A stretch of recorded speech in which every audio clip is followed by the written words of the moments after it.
उस मैसेज को पढ़ने के बाद भर बरसात में भी उसका चेहरा सूरज की तरह खिल उठा था।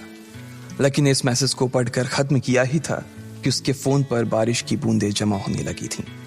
लकी ने थोड़ी देर की खुशी मनाने के बाद याद किया कि वो सच में गरीब नहीं था। असल में उसके परिवार ने उसे एक परीक्षा में डाल रखा था जिसका नाम था गरीबी अभ्यास परीक्षा। इस परीक्षा के तहत लकी को अग्रवाल खानदान में उसके नाम की जमीन और जायदाद पर तभी हक मिलने वाला था जब वो इस परीक्षा को पास कर लेता। अचानक से उसे याद आया कि वो गरीब नहीं था बल्कि गरीब होने की परीक्षा दे रहा था। हालांकि परीक्षा देते देते उसे 8 बरस हो चुके थे, इसलिए उसे एहसास होने लगा था कि वो कभी परीक्षा को पास ही नहीं कर पाएगा और हमेशा हमेशा के लिए गरीब ही रह जाएगा। अच्छा हुआ चली गई, अब मिलना कभी। लकी ने होटल की तीसरी मंजिल की ओर देखा और पानी के अंदर ही अपना पैर पटक दिया। वो डिंपल को कोस रहा था। उसने अपनी मोटरसाइकिल उठाई और फिर से चमन मेडिकल स्टोर जाने के लिए मुड़ने लगा। अगले दिन जब लकी की आंख खुली तो वो सीधा उठा और तैयार होकर शहर के सबसे बड़े बैंक न्यू सिटी बैंक पहुंच गया। न्यू सिटी बैंक न सिर्फ शहर का सबसे बड़ा बैंक था बल्कि वो सबसे अमीर बैंक भी था।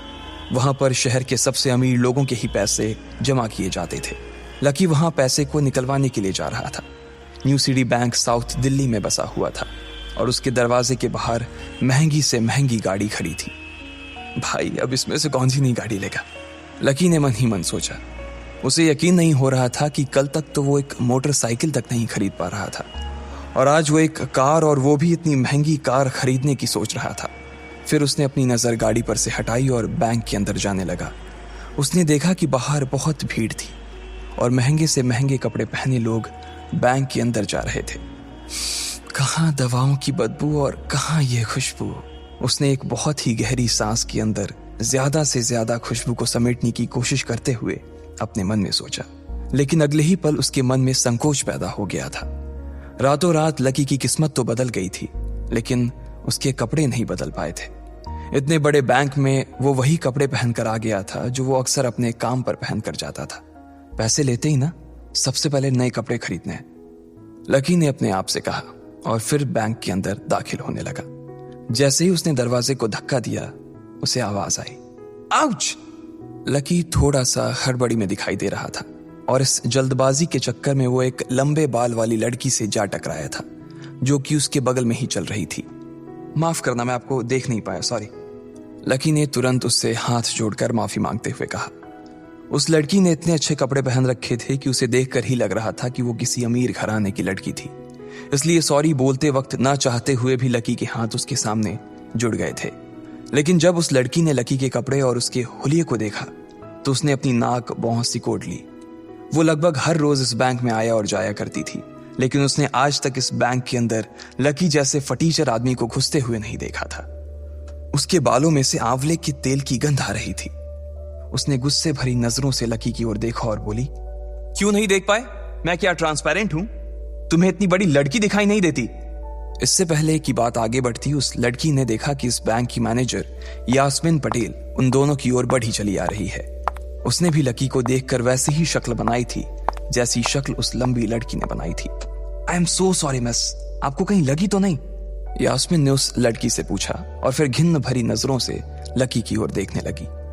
लकी तमतमाती आंखों से उन दोनों को देखा जा रहा था।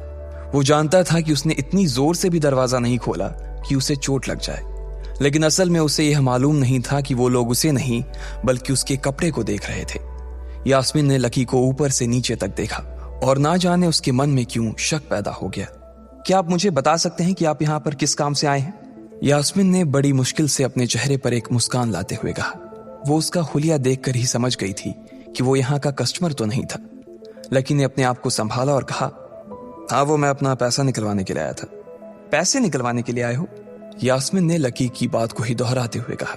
वैसे तो वो लकी की बात पर जोर से हंसना चाहती थी, लेकिन उसने अपने आप को थोड़ा सा काबू में कर लिया था।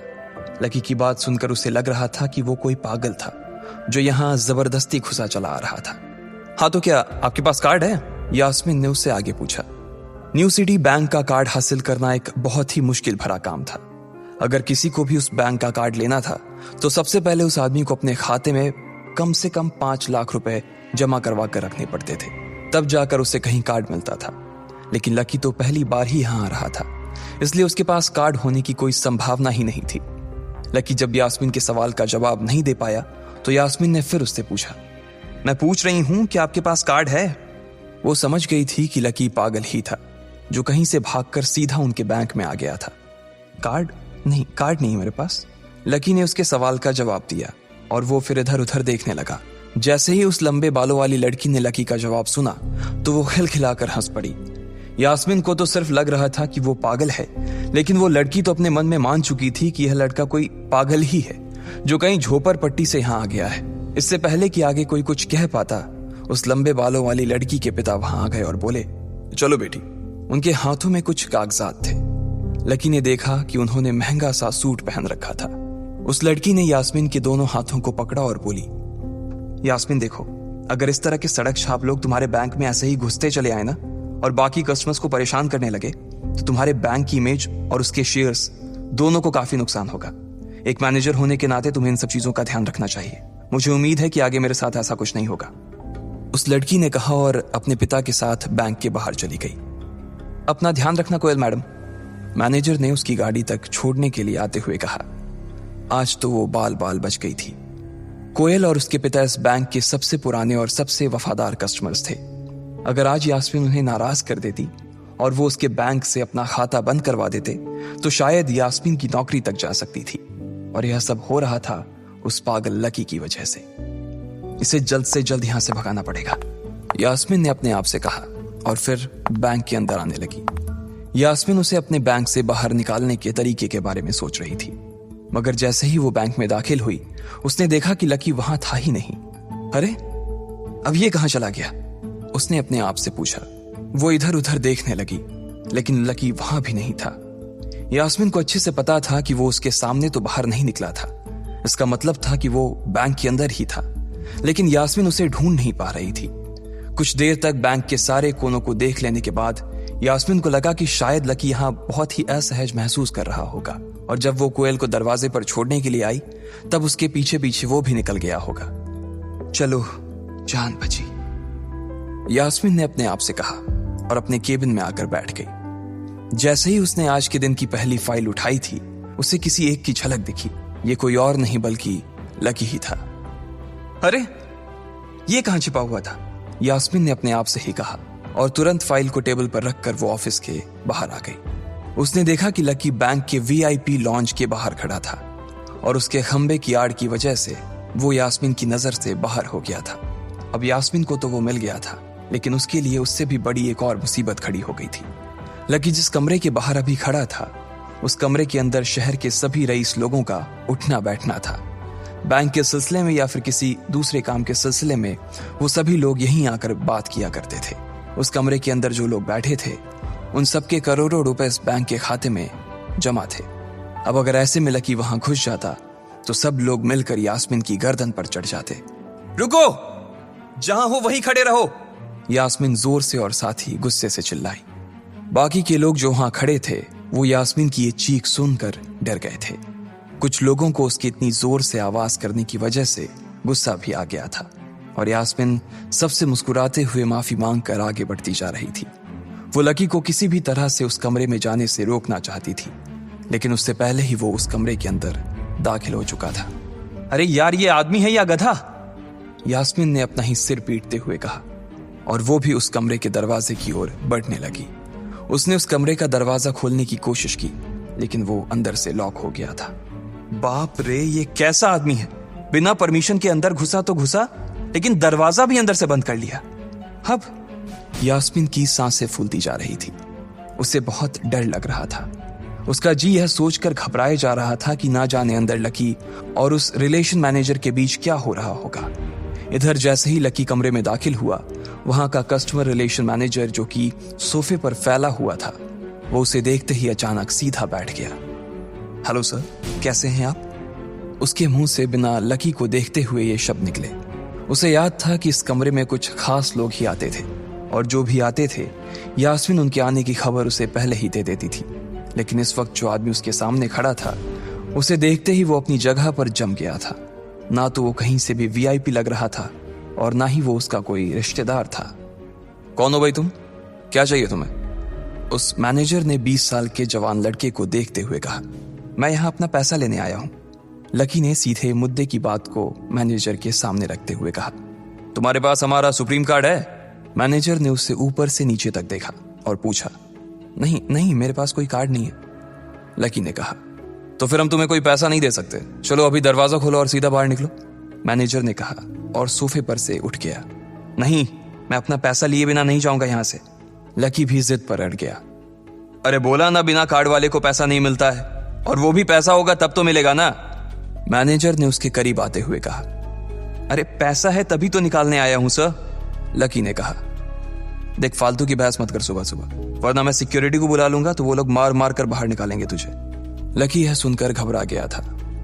मैनेजर के चेहरे का गुस्सा उसे साफ नजर आ रहा था, लेकिन ऐसा भी नहीं था कि वो झूठ बोल रहा था। भले ही उसके पास कार्ड नहीं था, लेकिन इसका मतलब ये नहीं था कि वो अग्रवाल खानदान का लड़का नहीं था। जैसे जैसे मैनेजर उसकी ओर बढ़ता चला जा रहा था, लकी का डर भी बढ़ता जा रहा था। मैनेजर को लग रहा था कि वो कोई संकी था और वो उसे धक्का मारकर बाहर निकालने के लिए आगे बढ़ ही रहा था कि अचानक घबराए हुए लकी के दिमाग में एक आइडिया आया। फिंगरप्रिंट! उसने अपना अंगूठा कमरे में मौजूद उस मैनेजर के सामने उठाते हुए कहा। फिंगरप्रिंट? कौन सा फिंगरप्रिंट? मैनेजर ने चौंकते हुए पूछा। अरे अरे, आपने कहा ना कि आपको कार्ड चाहिए, पर मेरे पास कार्ड नहीं है, फिंगरप्रिंट है, और मुझे मालूम है कि आपके यहाँ फिंगरप्रिंट से भी पैसे निकलते हैं। यह कहते ही लकी ने एक राहत की सांस ली थी, लेकिन मैनेजर को यह समझ नहीं आ रहा था कि आखिर लकी को फिंगरप्रिंट की जानकारी मिली कैसे। तुम फिंगरप्रिंट यूज करना चाहते हो? मैनेजर ने लकी को घूरते हुए पूछा। लकी की शक्ल और उसका हुलिया मैनेजर के लिए उसकी बातों से मेल नहीं खा रहा था। हाँ, मैं फिंगरप्रिंट यूज करना चाहता हूं सर, लकी ने सीना चौड़ा करते हुए कहा। उसे इस तरह देख तो मैनेजर और भी कंफ्यूज हो गया था। मैनेजर ने सोचा कि उसे एक चांस देना चाहिए, इसलिए उसने लकी को फिंगरप्रिंट इस्तेमाल करने की इजाजत दे दी थी। वो अपनी टेबल के पास गया और उसके दराज में फिंगरप्रिंट वाली मशीन ढूंढने लगा। 2-3 ड्रॉर में झांकने के बाद आखिरकार उसे वो मशीन मिल गई थी। चुपचाप यहां पर अपना अंगूठा लगाओ, मैनेजर ने मशीन को आगे बढ़ाते हुए लकी से कहा। लकी ने अपनी फटी हुई पैंट के पिछले हिस्से में अपना अंगूठा पोंछा और फिर उस मशीन पर लगा दिया। 2 सेकंड बाद मशीन में से एक आवाज आने लगी। उसके अंदर एक लाल बत्ती चल रही थी और वो जोर जोर से बीप कर रही थी। देखा, तुम्हारा फिंगरप्रिंट मैच नहीं कर रहा है। मैंने पहले ही बोला था कि कोई खाता नहीं है इस बैंक में तुम्हारा। मैनेजर ने लकी को ऐसे देखा जैसे वो कोई बड़ा अपराधी था। मैनेजर उसकी पैंट की ओर देखने लगा। उसे लग रहा था कि लकी ने अपनी जेब में कोई हथियार छुपा रखा था और वो मैनेजर को बेवकूफ बना रहा था। इससे पहले कि लकी अपनी जेब से कोई बंदूक या बम निकालता, मैनेजर ने अपना फोन निकाला और पुलिस का नंबर लगाने लगा। लकी ने उसकी स्क्रीन पर देख लिया था कि वो 100 नंबर पर फोन लगा रहा था। लकी बुरी तरह से घबरा गया था। वो बहुत ही उत्साह और जोश में अंदर तक तो चला गया था, लेकिन उसे मालूम नहीं था कि वो इतनी बड़ी मुसीबत में फंसने वाला है। अब आगे क्या होने वाला था? क्या लकी उसे पुलिस को बुलाने से रोक पाता? कहीं उसे कोई फेक मैसेज तो नहीं आया था? लकी कैसे इन मुसीबत से बाहर निकलेगा? आपको क्या लगता है, क्या होंगे इन सभी सवालों के जवाब? कमेंट बॉक्स में कमेंट करके जरूर बताएं, और सभी सवालों के जवाब को जानने के लिए सुनते रहिए इंस्टा मिलीनियर सिर्फ पॉकेट एफएम पर।